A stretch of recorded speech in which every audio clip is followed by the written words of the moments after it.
welcome to this session of the class. So, we are looking into the as we have discussed in the last class, we are formulating an elliptic partial differential equation. So, we were looking into a domain in x and y from x is equal to 0 to x is equal to 1 and from y is equal to 0 to y is equal to 1. So, this surface is located at x is equal to 0, this surface is located at x is equal to 1, this surface is located at y is equal to 0 and this surface is located at y is equal to 1. So,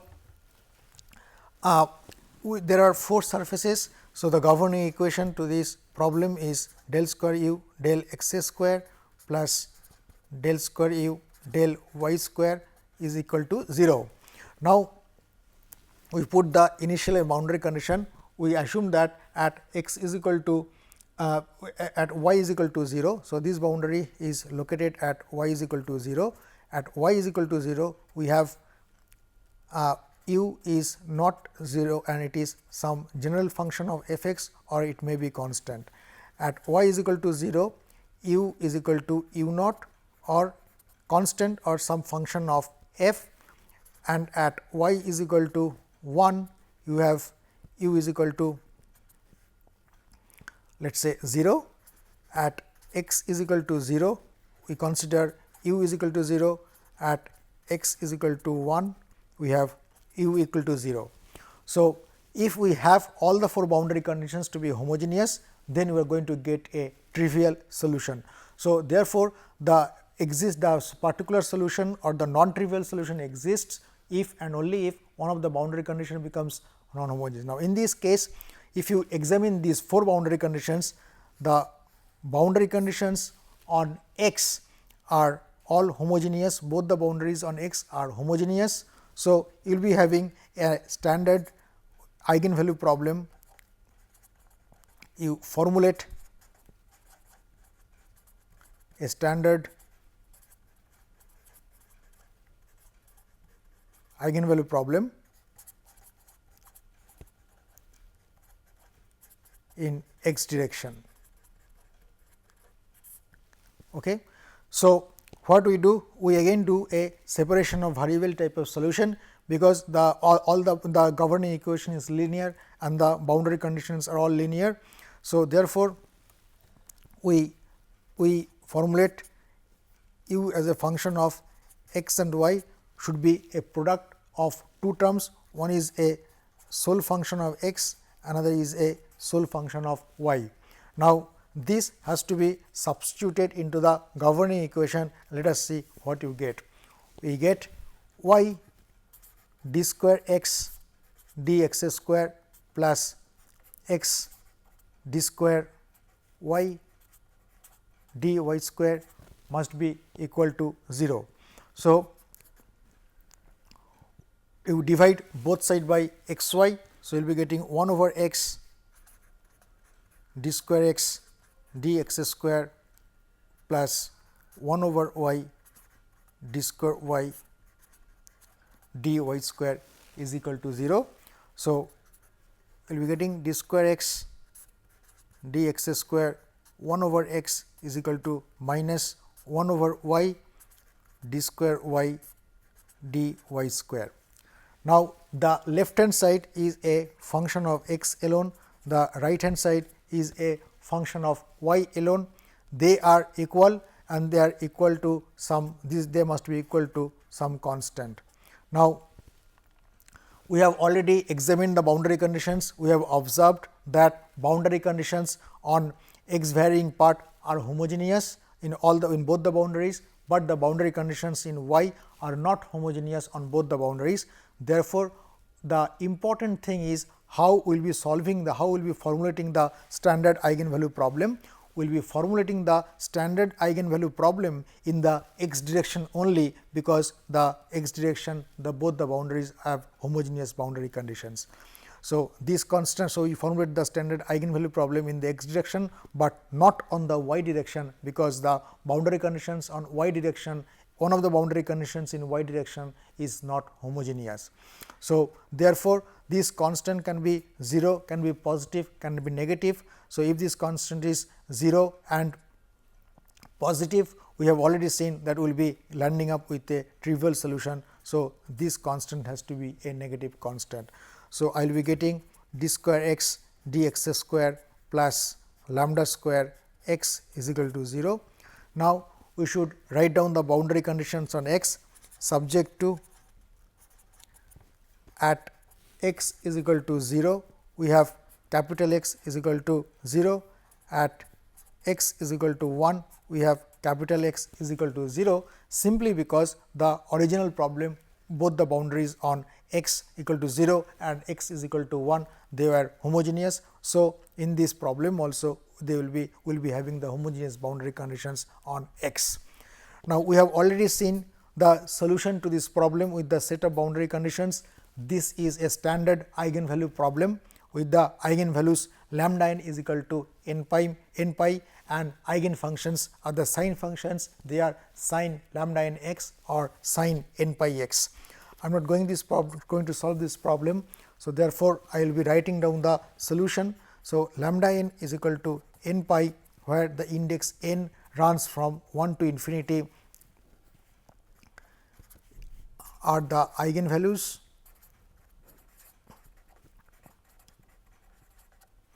and sine functions, there will be sine n pi x are the eigenfunctions.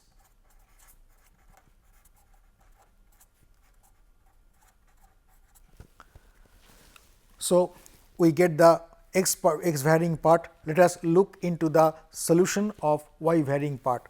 So, 1 over minus 1 over y d square y d y square should be is equal to minus lambda n square. So, this will be minus n square pi square minus n square pi square.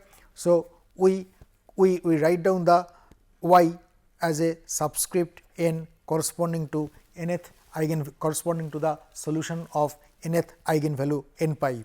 So, if we multiply both side by y n, what we will be getting is that d square y n d y square is equal to minus n square pi square y n. So, take it on the other side, this becomes d square y n d y square minus n square pi square y n is equal to 0. Now, if you look into the solution, look into this differential equation, this is a second order ordinary differential equation, and the if you look into this equation, if we rebrush our earlier fundamentals, the form e to the power m y is a solution, That means, solution of the form solution is of the form of e to the power m y. So, if we put it there, then it becomes m square minus n square pi square is equal to 1. That gives me the this is the characteristic equation. So, m will be is equal to plus minus n pi or plus minus lambda n. So, therefore, we will be getting d square. So, the solution will be constituted of C 1 e to the power lambda n y plus C 2 e to the power minus lambda n y. So, this is the solution. We have already written down the x n is equal to sin n pi x, it should be multiplied by some constant, let us say C 3 sin n pi x. So, the variation, the function or solution of y n is given as C 1 e to the power lambda n y plus C 2 e to the power minus lambda n y. We have already utilized the solution of we have already utilized both the boundary conditions of x. Now, if we remember that there are two boundary conditions on y. The one boundary condition is at y is equal to, if you look into the original problem, at y is equal to 0, u is equal to u naught, and at y is equal to 1, we have u is equal to 0. So, therefore, at so we do not utilize this one. At y is equal to 1, u is equal to 0. From here, what we will be getting is that we our x n and y n, they should be is equal to 0, and at y is equal to 1, we do not, the x varying part cannot be equal to 0. So, therefore, y n must be is equal to 0. So, therefore, we will be getting the boundary condition at y is equal to 1, y n is equal to 0. We utilize this boundary condition and see what we get. If we utilize we cannot use this boundary condition right now, we will be utilizing this boundary condition earlier. We will be using this boundary condition later on to evaluate the final constant. Let us use this boundary condition, so that we can evaluate one of these two constants in terms of the other. So, if you utilize this boundary condition, this becomes 0 C 1 e to the power lambda n plus C 2 e to the power minus lambda n. So, we can get C 2 e to the power minus lambda n is nothing but C 1 e to the power with a minus sign, C 1 e to the power lambda n. So, we evaluate C 2 is nothing but minus C 1 e to the power 2 lambda n. So, that is how the C 2 is related to C 1. We are going to substitute this here and get y n as a function of in terms of only one constant. If we do that, y n becomes C 1 e to the power lambda n y plus C 2 e to the power minus lambda n y, and C 2 is minus C 1 e to the power 2 lambda n into e to the power minus lambda n y. So, we take C 1 common. So, C 1 will be e to the power lambda n y minus e to the power 2 lambda n e to the power minus lambda n y. Now, we take e to the power lambda n common. So, it becomes C 1 we take e to the power lambda n common. So, it becomes e to the power lambda n y into e to the power minus lambda n minus e to the power lambda n e to the power minus lambda n y. So, this becomes C 1 e to the power lambda n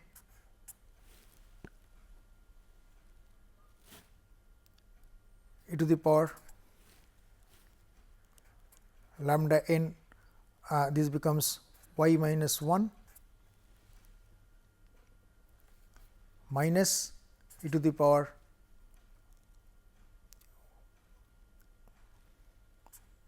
minus lambda n, this becomes y minus 1. Okay. We make this as 1 minus y, because y is less than 1. So, e to the power lambda n e to the power minus lambda n 1 minus y minus e to the power plus lambda n 1 minus y. Okay.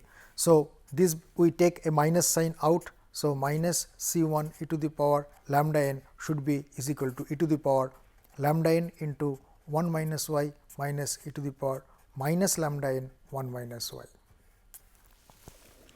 Now, next what we do? We divide and multiply both sides of the numerator and denominator of the third bracket by 2.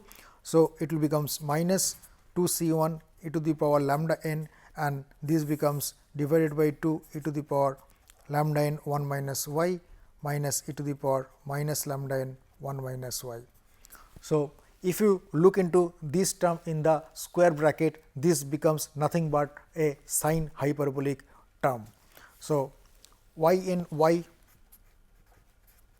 becomes in a compact form minus 2 C 1 e to the power lambda n sine hyperbolic lambda n 1 minus y. Now, if you look into the x varying part, the x varying part was having a solution C 3 n pi x. So, x varying part was some constant C 3 multiplied by sine lambda n x. So, now we will be in a position to construct the solution of nth solution corresponding to nth eigenvalue. This will be simply x n and y n, and the overall solution will be obtained by a linear superposition of all the solutions. So, this becomes minus 2 C 1 times C 3 e to the power lambda n sine lambda n x sine hyperbolic lambda n 1 minus y. Now, minus 2 C 1 into C 3, it will be a new constant. Let us say this new constant is C n e to the power lambda n sine lambda n x sine hyperbolic lambda n 1 minus y, and this index n runs from 1 to infinity. Now, we will be having the complete solution, only this constant has to be evaluated, and if we remember, we had 4 boundary conditions, 2 on x and 2 on y. The 2 homogeneous boundary conditions on x we have utilized in order to obtain the eigenfunction in the x direction, and we have already used the homogeneous boundary condition on y, that is at y is equal to 1, and we have obtained this solution. Now, what is left is that we have to utilize the leftover boundary condition on y, that is at x at y is equal to 0, u was equal to u naught. So, if we do that, let us see what we get. At y is equal to 0, u was equal to u naught, or it may be a function of known function of x. Let us consider it constant for the time being. So, at y is equal to 0, u is equal to u naught. So, u naught is nothing but summation n is equal to 1 to infinity C n e to the power lambda n sine lambda n x, and this becomes sine hyperbolic 1 minus y. So, y equal to 0, this will be sin h lambda n. Okay. So, so only the x varying part is given sin lambda n x, and this lambda is nothing but n pi. So, this will be sin n pi x. So, in order to get rid of this summation and to evaluate C n, we utilize the orthogonal property of sine functions or the eigenfunctions.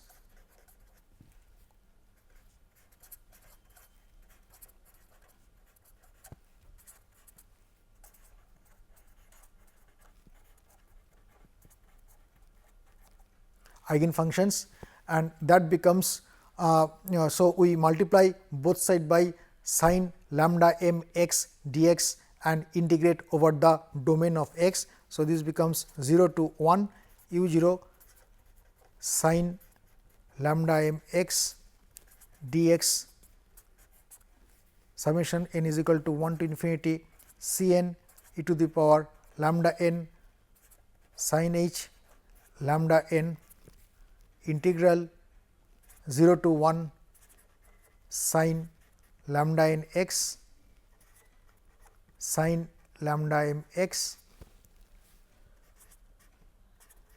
dx.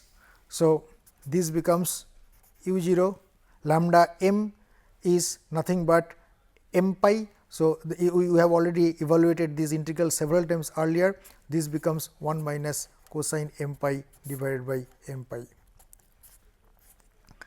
and this becomes summation n is equal to 1 to infinity C n e to the power lambda n sin hyperbolic lambda n. And when we open up this summation series, all the terms will vanish except m is equal to n. So, this summation will be gone, will be open up the summation series. So, this becomes 0 to 1 sin square n pi x dx, and we have already seen this value of this integral, the value of this integral is half. So, this becomes C n e to the power lambda n sin hyperbolic lambda n divided by 2. Now, on the left hand side we change the running index from m to n, change index m to n, and we can get the expression of C n as 2 u naught 1 minus cosine n pi divided by n pi e to the power 1 over e to the power lambda n sin hyperbolic lambda n.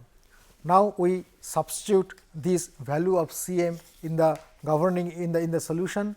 The solution becomes u as a function of x and y is nothing but n is equal to 1 to infinity C n e to the power lambda n sin hyperbolic lambda n 1 minus y sin lambda n x. So, we put the value of C n there, n is equal to 1 to infinity, C n is 2 u naught 1 minus cosine n pi divided by n pi e to the power lambda n sin hyperbolic lambda n sin h lambda n 1 minus y sin lambda n x. So, e to the power lambda n is there on the top. So, that will be cancelling out. So, we will be getting the final solution as n is equal to 1 to infinity 2 u 0 1 minus cos n pi divided by n pi sin lambda n x, basically sin n pi x sin hyperbolic lambda n 1 minus y divided by sin hyperbolic lambda n. So, that gives the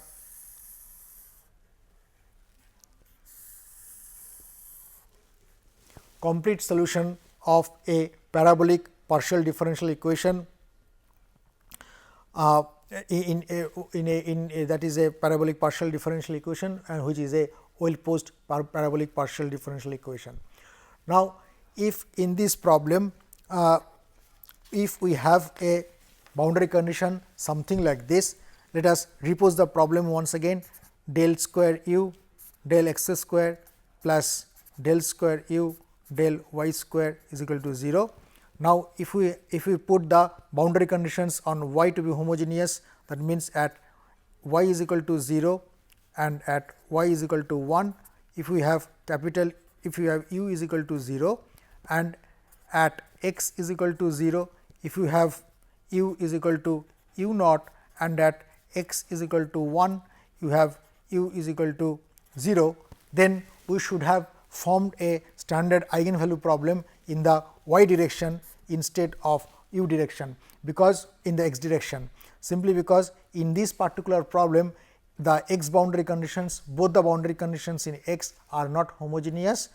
In this case, on the other hand, in the both boundary conditions in y, they are homogeneous. So, we have to formulate the standard eigenvalue problem in the y direction. So, if we have a solution of this type x into y. So, you will be having 1 over x d square x dx square plus 1 over y d square y dy square is equal to 0. So, we should formulate the standard eigenvalue problem not in the x direction as the case in the earlier case, but we have to form it for the in the case of y direction. So, we have to make it like this 1 over y d square y d y square is equal to minus 1 over x d square x d x square. The left hand side is entirely a function of y, the right hand side is entirely function of x. So, they will be equal to some constant. This constant has to be a negative constant, otherwise you will be landing up with a trivial solution. So, this will be minus lambda square. So, we formulate the standard eigenvalue problem in the y direction. So, we will be having d square y d y square plus lambda square y should be equal to 0, subject to y is equal to 0 at both the boundaries y small y is equal to 0 and small y is equal to 1. Now, we have the eigenvalues lambda n will be n pi and eigenfunctions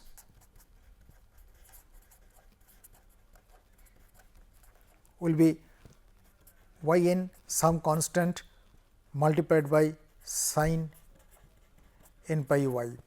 So, we will be getting the complete solution. I am just writing the complete solution. The complete solution will be summation n is equal to 1 to infinity 2 u 0 1 minus cosine n pi divided by n pi sin n pi y, that is lambda n y sin hyperbolic lambda n 1 minus x sin hyperbolic lambda n. So, that gives the solution to this problem. So, if you look into the solution, that since we have the standard eigenvalue problem in the y direction, because boundary conditions of the in the y direction both the boundary conditions are homogeneous, we have the we have to formulate the eigenvalue problem in the y direction. So, sin n pi y will be the eigenvalues eigenfunctions and n pi will be the eigenvalues. So, you will be having the sin hyperbolic, it will be in the x, the solution of sin hyperbolic will come in the x direction. Okay. So, that makes you understand how the eigenvalue problem has to be formulated in order to for the solution of elliptic partial differential equation. Now, so we have to identify the direction in which we can have the homogeneous boundary conditions. So, we have to formulate the Sturm-Liouville problem in that particular direction.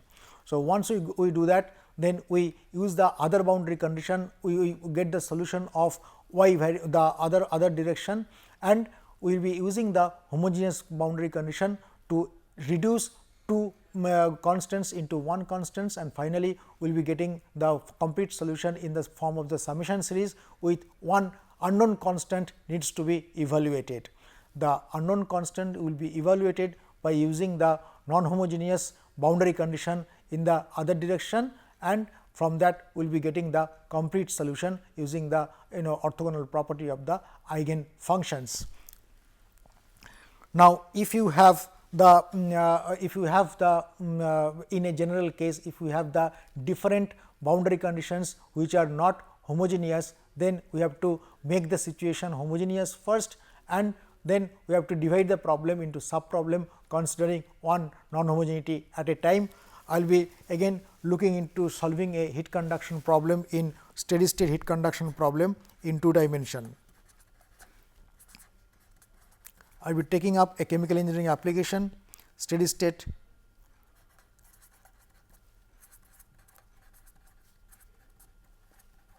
heat conduction problem in 2 dimension.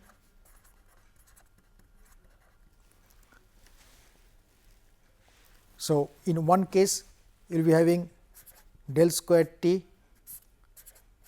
the governing equation will be del square T plus del square T dx square plus del square T del y square will be equal to 0. At x is equal to 0, we have t is equal to let us say t 1 at let us say t 0, at x is equal to 1, we have t is equal to t 1, at x is as y is equal to 0, we have t is equal to t 2, at y is equal to let us say this is x equal to a, this is y is equal to b, we have t is equal to t 3. Now, there are 4 sources of non-homogeneity in this particular problem. So, what we do? We first make it non-dimensional and try to reduce number of non-homogenities in this case. So, we make a theta such that it becomes t minus t 0 divided by t 1 minus t 0. We make this non-dimensional temperature and write x star as x by a and y star is equal to y by b. So, that x star and y star becomes 1, they vary from 0 to 1, and let us try to solve this problem. So, this becomes t 1 minus t 0 divided by a square del square theta del x star square plus t 1 minus t 0 divided by b square del square theta del y star square, that will be equal to 0. So, these will be cancelled out from both the sides. So, this becomes del square theta del x star square plus a square by b square del square theta del y star square is equal to 0.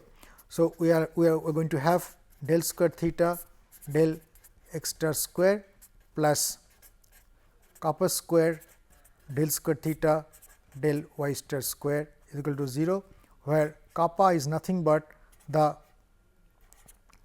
geometric factor ratio of a and b. So, this is the form of non-dimensional form of temperature or the governing equation we are getting. Now, let us set up the non-dimensional boundary conditions. So, at x is equal to 0 means at x star is equal to 0, we have t is equal to t 0, that means theta is equal to 0. At x star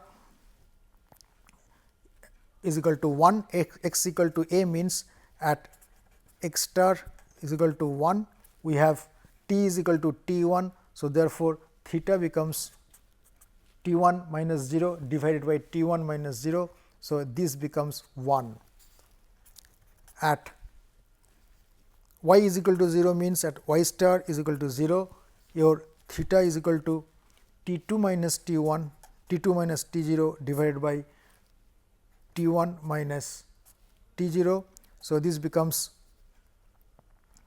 let us say theta 1 0, and at y star is equal to 1, that is y equal to b, we have t is equal to t 3, that means theta is equal to t 3 minus t 0 divided by t 1 minus t 0.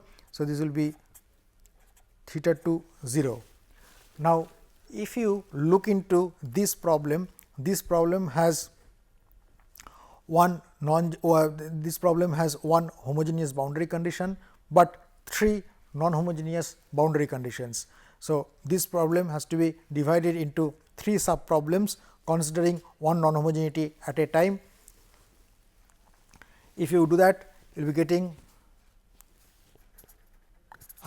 theta will be divided into 3 sub problems, theta 1, theta 2, theta 3. I will be solving, let me solve one sub problem completely, then you can take up the other solution of other 2 sub problems individually. Now, let us first formulate the governing equation and the boundary condition of theta 1, theta 2, theta 3.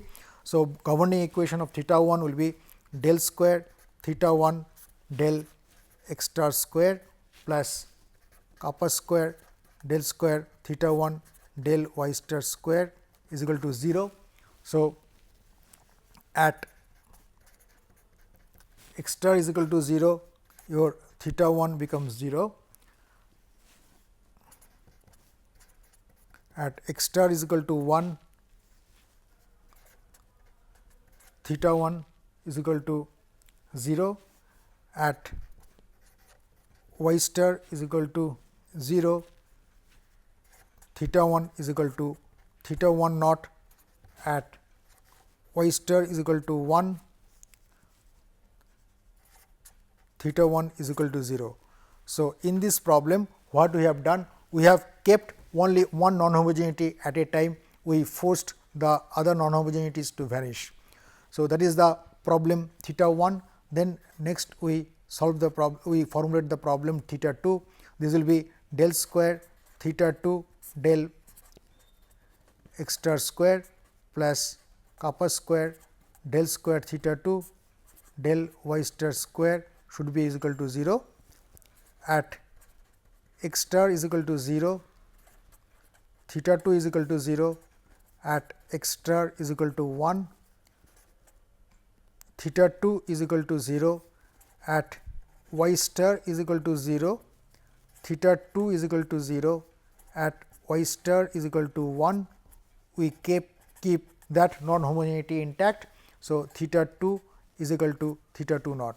Similarly, we formulate the third sub problem theta 3 as del square theta 3 del x star square plus kappa square del square theta t del y star square is equal to 0.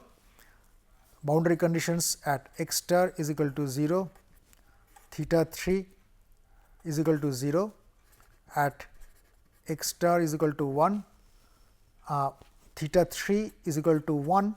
We keep that non-homogeneity here and we put both the non-homogeneity at y star is equal to 0 and at y star is equal to 1. We put both the, we force the boundary conditions to be homogeneous. So, we divided the problem into 3 sub problem considering one non-homogeneity at a time. Let us solve one sub problem first. Let us solve the first one theta 1.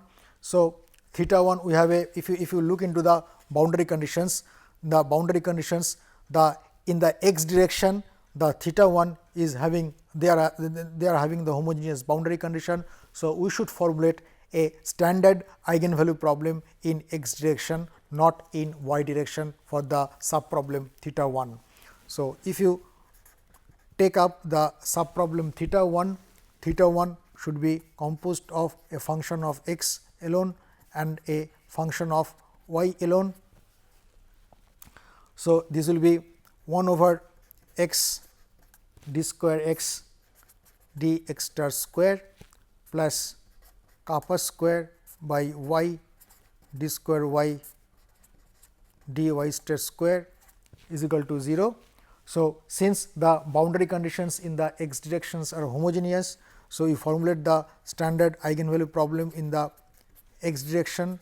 So, d square x d x star square is equal to minus kappa square y capital Y d square y d y star square. This should be equal to minus lambda square. So, we formulate the standard eigenvalue problem in the x direction plus lambda square x is equal to 0. And at x star equal to 0 and 1, both theta 1 equal to 0. So, we have at x star is equal to 0 and 1, we have both capital X equal to 0. So, lambda n are the eigenvalues n pi and eigenfunctions are some constant sin n pi x star. Okay. The y varying part, that may be interesting.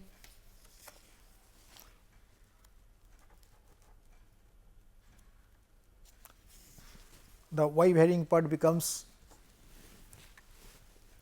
minus kappa square by y d square y d y star square is equal to minus lambda n square. So, therefore, d square y n d y star square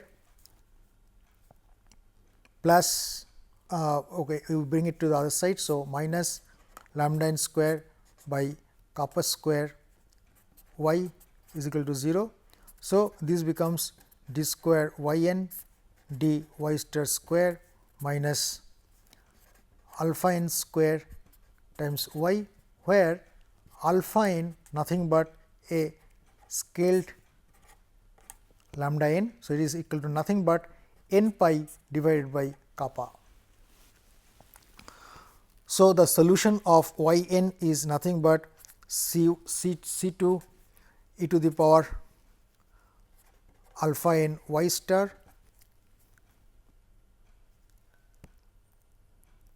plus c 3 e to the power alpha n minus alpha n y star. Now, we invoke the boundary conditions at y star is equal to 0, theta 1 is equal to theta 1 naught, and at y star is equal to 1, we have theta 1 is equal to 0. So, we know the solution of this. So, we have already solved this problem earlier, the y varying part.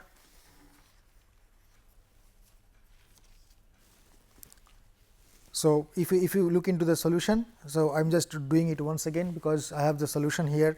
We have already seen it earlier. It is not a problem to solve this problem. So, we utilize this boundary condition, so that we can express C 1 and C 2 and C 3 in terms of the other constant. So, we put this is equal to 0 is equal to C 2 plus C 3. So, C 3 is nothing but minus C 2. So, y n is C 2 e to the power alpha n y star minus e to the power minus alpha n y star. Okay, right. So, in the earlier case, we had the boundary condition that at y star is equal to 0, we had I think it was in the other boundary it was equal to, it was non-homogeneous, but in this case we have y star equal to 0, theta 1 is equal to theta 1 0, and y star equal to 1, we have theta equal to 0. So, I think this is not correct. So, the solution is y n is C 2 e to the power alpha n y star plus C 3 e to the power minus alpha n y star. So, at y star is equal to 1, y n theta is equal to 0, that means y n is equal to 0. So, we will be having 0 C 2 e to the power alpha n plus C 3 e to the power minus alpha n. So, C 2 is nothing but minus C 3 e to the power minus 2 alpha n. So, we have y n as minus C 3 e to the power minus 2 alpha n e to the power alpha n y star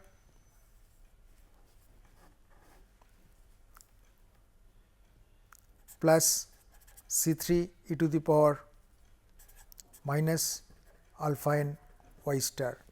So, we take C 3 common. So, this becomes, we take minus C 3 common, this becomes e to the power minus 2 alpha n e to the power alpha n y star plus minus. So, this becomes e to the power minus alpha n y star. In fact, we should take e to the power 1 e to the power minus alpha n common. So, what we will be getting is that y n is equal to minus C 3 e to the power minus alpha n, we take it common.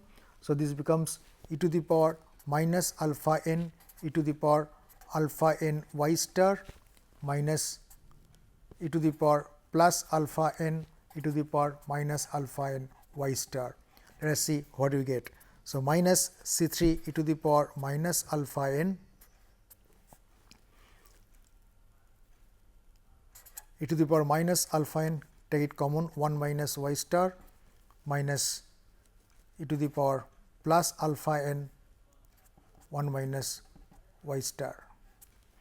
So, take it minus again. So, minus minus this will be plus C 3 e to the power minus alpha n. So, it will be you will be getting e to the power alpha n 1 minus y star minus e to the power minus alpha n 1 minus y star. So, divide and multiply by 2, it will be a new constant, let us say C 4 e to the power minus alpha n, and you will be getting the sine hyperbolic function sin h alpha n 1 minus y star. Okay. So, once we get the y varying part and we have already got the x varying part, and let us look into the solution. So, x varying part we had the solution as C 1 sin n pi x star. So, you will be getting the solution theta 1 as n is equal to 1 to infinity C 1 multiplied by C 4, it will be C n e to the power minus alpha n sin n pi x star sin hyperbolic alpha n 1 minus y star, where alpha n is nothing but n pi by kappa. So, alpha n is nothing but n pi by kappa. Now, we utilize the other boundary condition, that is at y star is equal to 0, theta 1 is equal to theta 1 naught. At y star is equal to 0, theta 1 is equal to theta 1 naught. So, we utilize this boundary condition and see what we get. So, we will be getting theta 1 naught is equal to summation n is equal to 1 to infinity C n e to the power minus alpha n sin n pi x star sin h alpha n, because y star equal to 0 means it will be sin h alpha n only. So, we use the orthogonal property of the sine function. So, it will be C n e to the power minus alpha n sin hyperbolic alpha n is nothing but theta 1 naught integral of sin square n pi x star dx star. I am just omitting one step. We multiply both sides by sin m pi x star dx star, integrate over the domain of x star and change the index m to n. Only one term will survive, all the other terms will vanish because of the orthogonal property of the sine functions. So, this becomes theta 1 naught divided by 2. So, C n no it will be the other way round. So, this will be C n e to the power minus alpha n sin hyperbolic alpha n 0 to 1 sin square n pi x star dx star is equal to theta 1 0 integral sin n pi x star dx star from 0 to 1. So, this will be having a value of half. So, C n will be nothing but 2 theta 1 naught 1 minus cosine n pi divided by n pi e to the power alpha n and sin h alpha n. Okay. C n will be e to the power minus alpha n. Okay. Now, we can put it in the equation. So, you will be getting the complete solution as theta 1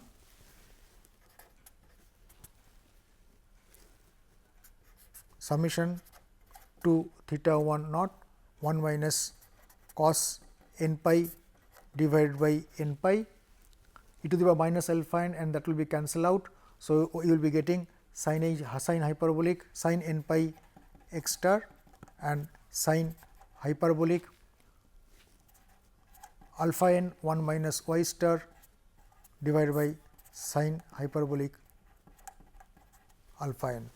So, that gives the solution of theta 1. So, similarly, one can get the solution of the other parts as well, where alpha n are nothing but n pi divided by kappa.